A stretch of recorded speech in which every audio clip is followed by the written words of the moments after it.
abandoned grain elevator. The navigator still showed 17 kilometers to Junkoy when the silo towers emerged from the morning mist. 12 concrete cylinders lined up in 2 rows of 6. They rose about 40 meters above the plain, maybe more. It was hard to tell from here. Their tops disappeared into the haze, making it seem like the towers stretched into the sky endlessly.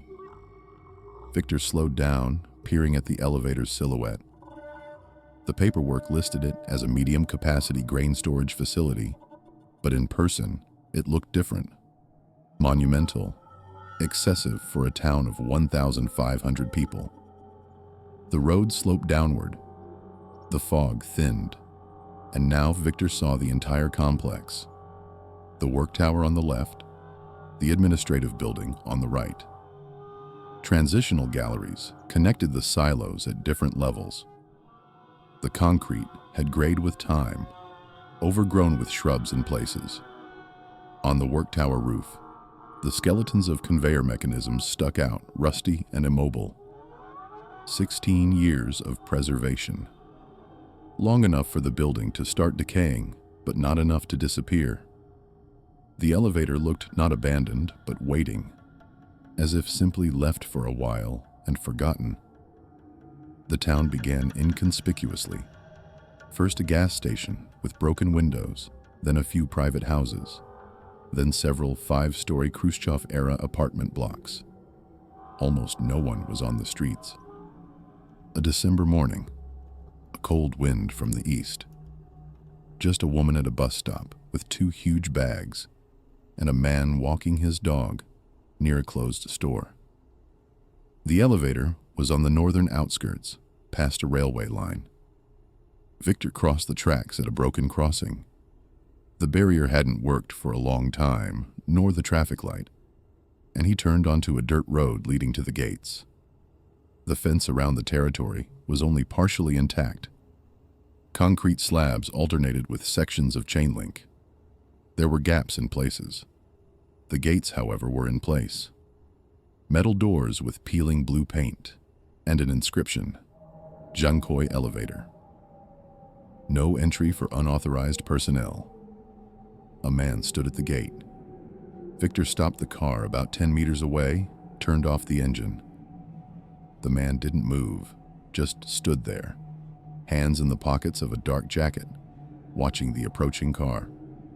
He didn't wave, didn't approach, didn't do any of the things people usually do when meeting someone. Viktor took the tablet with documents from the passenger seat and got out. The air was cold and damp. Frozen earth crunched underfoot. "Hello," he said, approaching the gates. "Skvortsov, appraisal engineer. The management company should have called you, warned you about my arrival." The man at the gate nodded slowly, with a slight delay, as if considering what he'd heard. "They warned me," he confirmed. "I was expecting you." His voice was low and flat, without intonation, just a sequence of words. Viktor couldn't even determine his age. The skin on his face was too smooth for the gray strands in his hair, and his eyes looked as if they had seen too much. "My name is Semyon," the guard said. "I watch things here." He pulled a set of keys from his pocket and fumbled with the lock. His hands moved confidently, without unnecessary motion.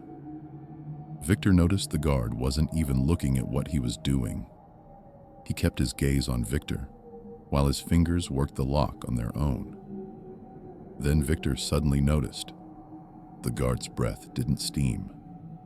In this temperature, every exhale should turn into a white cloud, but nothing escaped Semyon's mouth.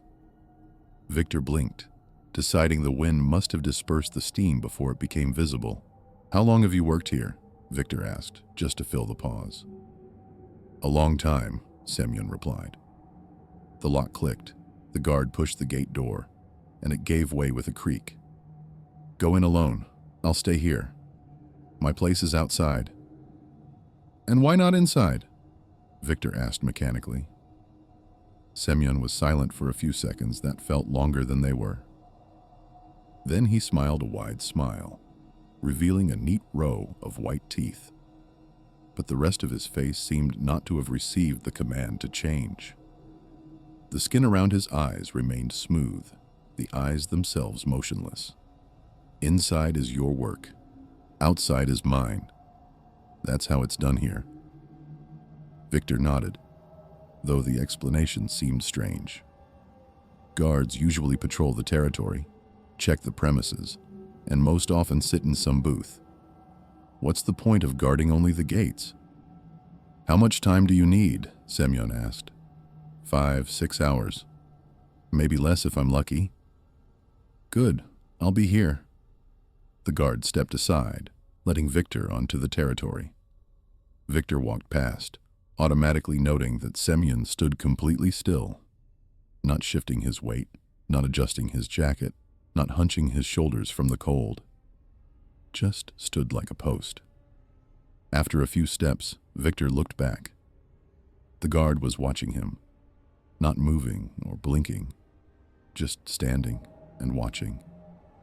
He's a strange one, Viktor thought, turned away, and walked towards the administrative building. The old building greeted him with hollow emptiness. Viktor pushed the entrance door. It gave way with a protesting creak. A typical Soviet layout. A checkpoint with a turnstile. A cloakroom to the left. Stairs straight ahead to the second floor.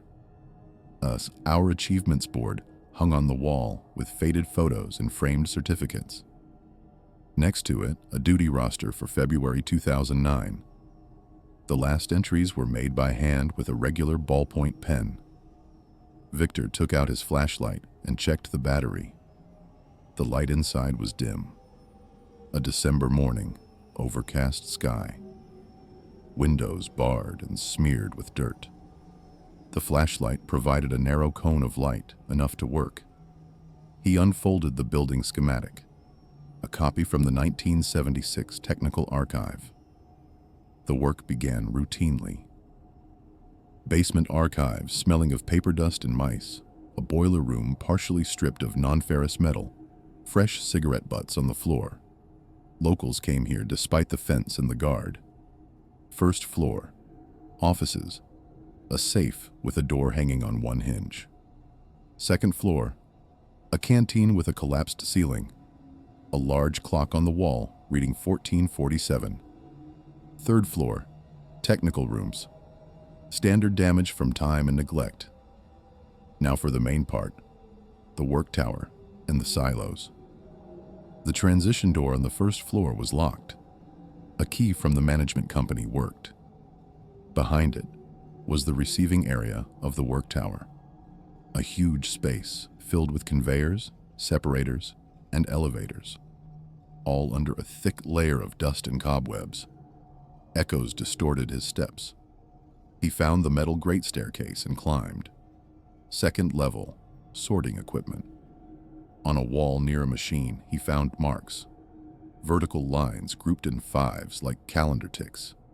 63 marks, over 2 months if each was a day. Someone was counting days here, Viktor thought, but shrugged. Homeless people, teenagers, scrap metal hunters. Third level, transport galleries, covered walkways with conveyor belts connecting the work tower to the silos. According to the schematic, the main gallery should skirt the first silo, but it went on longer than the indicated 82 meters. He found a round inspection hatch, opened it. Behind it was the void of a silo, a giant concrete cylinder stretching up into darkness and down into blackness. Satisfactory condition. He closed it and moved on. The gallery ended in a dead-end wall. A side passage led to a locked door, another to a narrow, damp gallery. At its end, a door not on the schematic. The paint was peeling, but the handle shone from frequent use. He pushed it open. Behind it was a dentist's office. About 15 square meters, white tiles, a patient chair, a drill unit, instruments on a tray. A poster. Brush your teeth twice a day. Everything was dusty but well preserved. It smelled of ether and old linoleum, footprints in the dust. An on-site clinic for a large Soviet enterprise? Plausible. He noted it and moved on. An hour later, near the 6th silo, another door. Ordinary wood, peeling brown paint, utterly out of place. He pushed it open. Behind it was a train compartment. A narrow corridor with bunk beds on both sides, pillows in gray cases, fold-down tables, cup holders. A real railway carriage. What the hell? He turned around. Concrete gallery, conveyor casings, pipes. He was in an elevator. He stepped inside. Everything was real. A yellowed newspaper from July 1984 lay on a table. Scrapped carriages were sometimes used as site offices. But how did it get to the 3rd floor? Weighing tons? Why? He walked to the opposite end, where a vestibule door with a lever handle should lead back to the gallery. He opened it. Behind it was a school gym.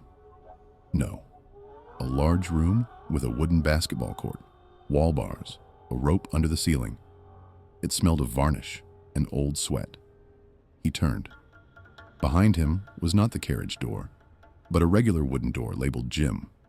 It was locked. He pounded on it. No use. At the far end of the gym, another door with an exit sign. He approached it, pushed. Back in the elevator gallery. Concrete, pipes, semi-darkness. He leaned against the wall, breathing heavily. Hallucinations. A gas leak. Poisoning. He pinched his wrist until it hurt. Not asleep. He found a staircase, climbed. Another gallery with windows. He looked out, silos, the elevator territory. As it should be. He walked, keeping close to the windows, checking each one. Correct views. Then the windows ended. A long, dark, windowless gallery stretched ahead. He walked. 100, 200, 300 steps. It didn't end. An elevator couldn't have a half-kilometer gallery. Then he saw bright yellow daylight spilling from an open door on the right. He looked inside. A hotel room. A single bed, a nightstand. A writing desk with a black rotary phone. A sign with rules in German.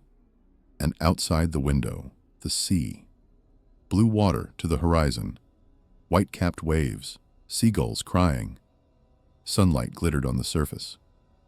Viktor sat on the bed, hugging his knees. "I'm lost," he said aloud. "I'm lost and don't know how to get out." He didn't know how long he sat there. The sea outside darkened, then lightened again. Time had no meaning here. Suddenly, a lock clicked behind him. Viktor jumped to his feet. The door opened. On the threshold stood a man. Not the guard, Semyon. This one was haggard, thin, with stubble, and eyes that held something human. Fatigue, hope, and fear. The man looked at Viktor and smiled, his whole face transforming. "My God," he said. "My God, there's someone else here." He stepped into the room. "I'm Igor. You're the first person I've seen in many years. A long, long time." Viktor didn't shake his hand. "How did you get here?" Igor laughed loudly, sitting on the bed. "Same as you. Through a door. I was taking inventory in an abandoned factory in Saratov. 3, 4, maybe 10 years ago. There's no calendar here. I don't know how much time has passed." He spoke quickly, gulping words. I opened a heavy metal door in the basement, and behind it was a director's office with a leather sofa. Then a corridor, a canteen. Then I walked for a very long time and couldn't find the exit.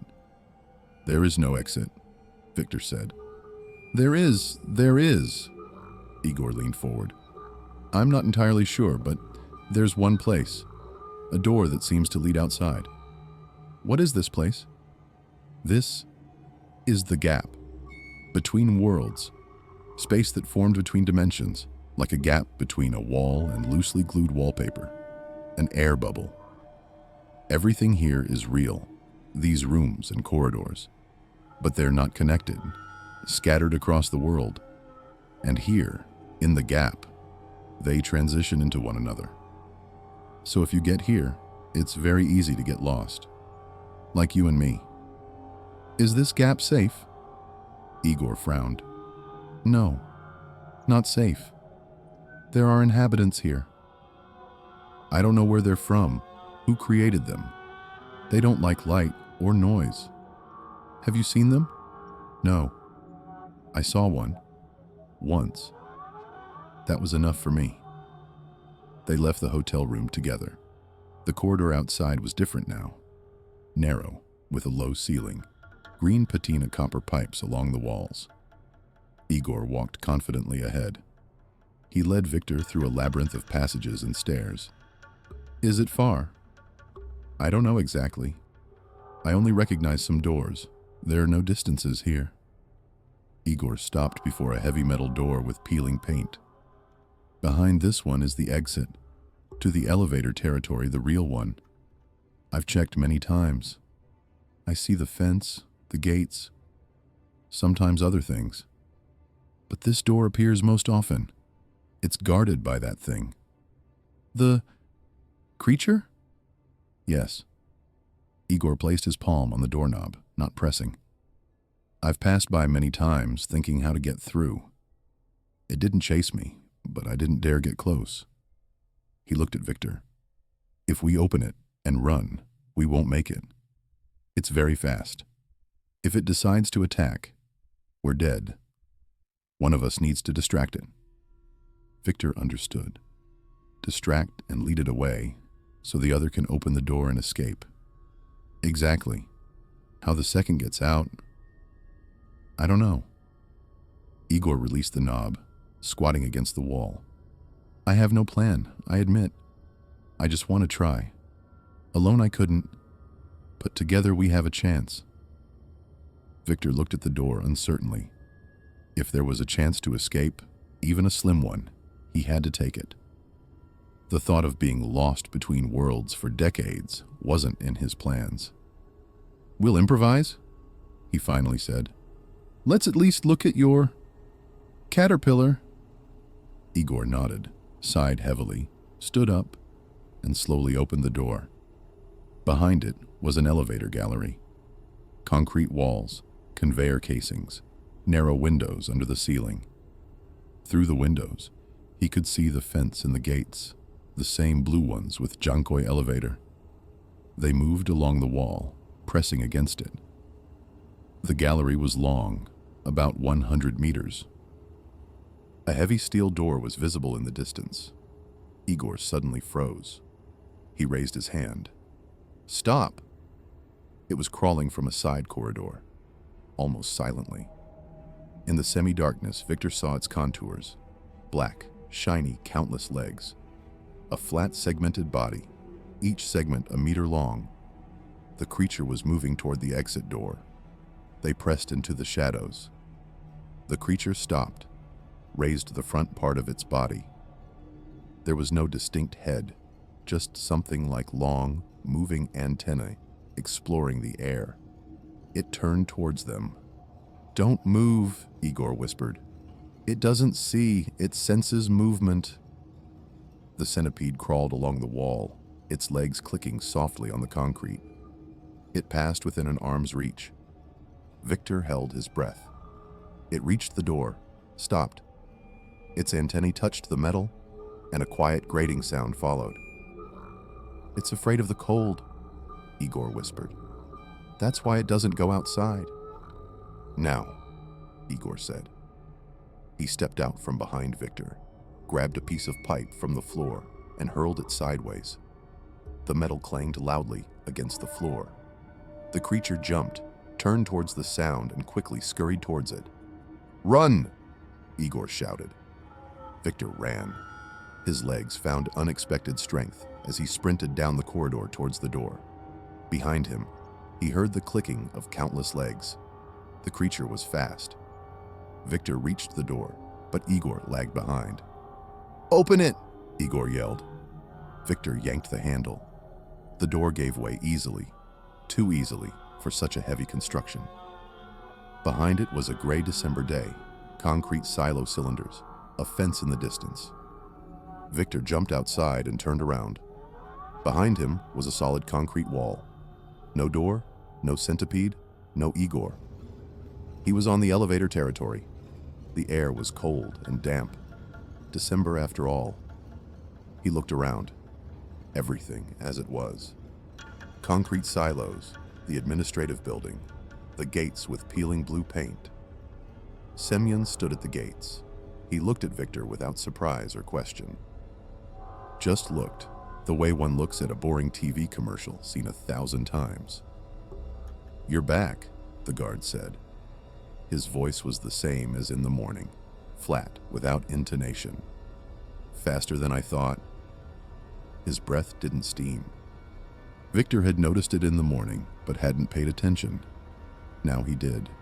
The guard guards the outside so no one enters, or so no one leaves. "I'm leaving," Viktor finally said. "Have a safe journey," the guard replied indifferently. Viktor got in the car, started the engine, and looked in the rearview mirror. Semyon was no longer watching him. He had turned towards the elevator and was surveying the silo towers, as if searching for something. Viktor noticed the guard's quilted jacket twitch on his back, as if hiding dozens of skittering legs underneath. He dismissed the thought and pulled onto the road. Note: text has been significantly condensed while preserving core plot, atmosphere, and key details. The original Russian names and specific cultural references, like Khrushchev-era buildings, have been slightly adapted for an international audience. The eerie, slow-burn horror tone and the mysterious logic of the gap remain intact. Viktor drove for a long time without stopping. The landscape, bleak winter fields, patches of forest, the occasional hamlet, scrolled past his window in a gray-brown blur. He didn't turn on the radio. The only sounds were the hum of the engine and the rhythmic thump of tires over seams in the asphalt. His mind replayed the day in jarring, disjointed clips. Semyon's smooth face and steamless breath, the impossibly long galleries, the dentist's chair under dust, the weight of the train compartment's fold-down table under his palm, the cold glass of the hotel window with the endless sea beyond, Igor's desperate, hopeful eyes. The gap, a bubble between worlds. It sounded insane. It was insane. But his body remembered the cold sweat, the tremors in his hands, the concrete dust in his throat, the very real ache in his knuckles from pounding on the gym door. Hallucinations from gas poisoning didn't leave bruises or scratches. The car's heater was on full blast, yet a deep, internal chill persisted. He glanced at the passenger seat. His tablet, camera, and notebook lay there, the physical evidence of a routine appraisal. He should have been filling out digital forms, collating photos, drafting a preliminary report on structural integrity and recommended demolition costs. Instead, he had scribbled notes about train cars and dental equipment. His professional mind rebelled. There had to be a rational overlay, a disused clinic, a salvaged railway car installed by some eccentric manager decades ago as a break room. The school gym, that was harder. Could the gallery have connected to a nearby annex? Had he gotten turned around? The sheer scale of the internal spaces argued against it. The geometry was wrong. And Igor, a man lost for years, a shared delusion, mass hysteria in an abandoned building? Viktor had been alone until he found him. No, Igor was real. His fear was real. His knowledge of the shifting spaces had the ring of terrible experience. Inhabitants. A creature like a bus-sized centipede. Viktor's foot pressed harder on the accelerator. The car sped past a faded sign for a district center. He needed to put distance between himself and the Junkoy elevator. He needed normality. A busy highway, a service station with bright lights, people arguing over coffee, the mundane noise of reality. As the sky darkened into early evening, a different thought began to gnaw at him, one more unsettling than the memory of the creature. Semyon had said, "Faster than I thought." How long had Viktor been inside? He'd arrived in the morning. The appraisal should have taken 5 or 6 hours. He should have emerged in the afternoon. But the light when he escaped, it had been the same flat gray December light as when he entered. No perceptible change. And in the hotel room by the sea, time had seemed to stutter. The sea darkening and lightening without rhythm. Had only an hour passed in the real world, or had it been longer? He checked the car's clock. It read 4:17 p.m. His phone, dead since midday, offered no comparison. He thought of Igor, trapped in that non-space, measuring time in marks on a wall that might not even be his own. Had he been counting the days since the Saratov factory? Or was he counting the days since someone else had been trapped? The marks in the work tower, 63 of them. A little over 2 months. Someone had been there, recently, counting. Was it Igor before he got lost deeper in the gap? Or was it someone else entirely? Viktor's headlights cut through the gathering dusk. A decision crystallized, not born of courage, but of a deep, professional unease that overrode the primal fear. He was an appraiser. His job was to assess, to document. He had documented the impossible. He had left a man behind. The report he would file would be a lie, a sanitized list of defects, omitting the only thing that truly mattered about the place. And Semyon, what was he? A guardian of the gate, a part of the phenomenon itself, wearing the shape of a man. He couldn't go to the authorities. What would he say? He'd be committed. He couldn't even put it in his report. The management company would dismiss him as unstable and hire someone else, who might walk in and never walk out. The thought of another person, a clueless engineer, a curious urban explorer, triggering that door in the gallery and stumbling into the gap was a new weight on his conscience. He needed to understand. Not the physics of it, that was beyond him, but the rules. Igor had survived by learning them. It doesn't like light or noise. It senses movement. It's afraid of the cold. These were actionable data points. The door was a consistent node, an anchor point to the real world. And Semyon was the external component, the static watchman. A plan, fragile and terrifying, began to form. He couldn't go back unprepared. He needed supplies, powerful lights, a thermal camera maybe, ropes, markers, rations. And he needed a pretext. He could claim he left behind a critical piece of equipment, that his initial survey was incomplete due to a faulty light. It was flimsy, but it would get him back on site. He would have to face Semyon again. The image of the guard's twitching jacket, the suggestion of movement beneath it, surfaced again. Viktor shoved it down, focus on the objective. Find the door again, get Igor out, and then... what? Seal it. Report it as an unstable structural hazard, requiring immediate, total demolition? Maybe. First, he had to prove to himself it was still there, that he hadn't broken his mind in that place. He saw the illuminated sign of a motel ahead, a low, L-shaped building on the outskirts of a small town. He signaled and turned in. The normalcy of the process. Parking, getting his bag from the trunk, the buzzer on the reception desk, the stale smell of carpet cleaner, was almost painful. The clerk, a bored young woman, handed him a key card. His room was generic and cold. He plugged in his phone, and sat on the edge of the bed, his tablet booting up. He opened the photos from the appraisal.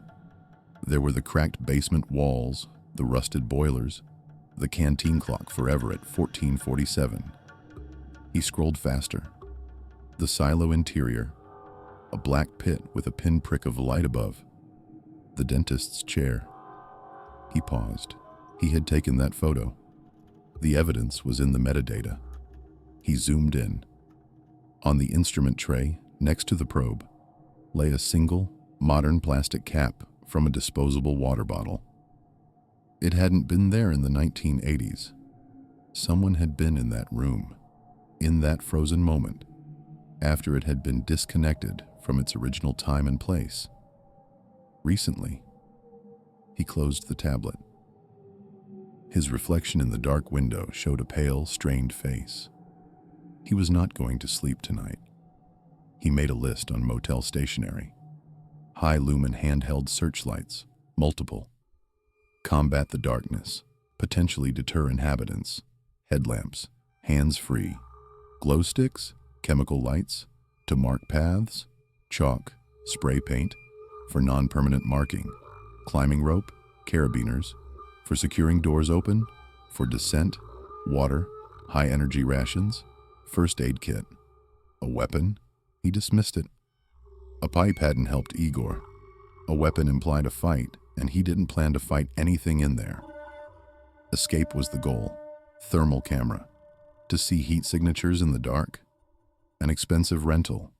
A digital voice recorder. To log observations if writing became impossible. It was a survivalist's list for a hike into a surreal hell. He would need to drive to a larger city in the morning to find most of this. He lay back on the bed, staring at the ceiling's textured swirls. The silence of the room was oppressive. In the elevator, the silence had been alive, pregnant with the potential for wrongness. Here, it was just empty.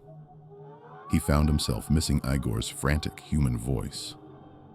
He had left a man who had saved him, or at least tried to, as a distraction. The shame of it burned. He had run for the door, for the solid, cold, real world, and he had not looked back until it was too late. How the second gets out, I don't know. Viktor sat up. That was the flaw. Even if he distracted the creature again, how would he get out? He needed a way to hold the door open from the other side, to create a bridge that couldn't be severed by a closing door or a shifting wall. The rope. He could tie one end to something immovable in the real world. A vehicle, a heavy piece of machinery outside the gate. Thread it through the door and hold onto it inside. A lifeline. If the door vanished or closed, the rope would remain. A physical tether through the gap. It was a theory. The rules of physics seemed flexible there, but it was something. He finally slept, fitfully, dreaming of long corridors where the walls were made of teeth and a distant rhythmic clicking that grew steadily closer. He woke before dawn, drenched in cold sweat, the dream's sound echoing in his ears. It was the sound of countless legs on concrete.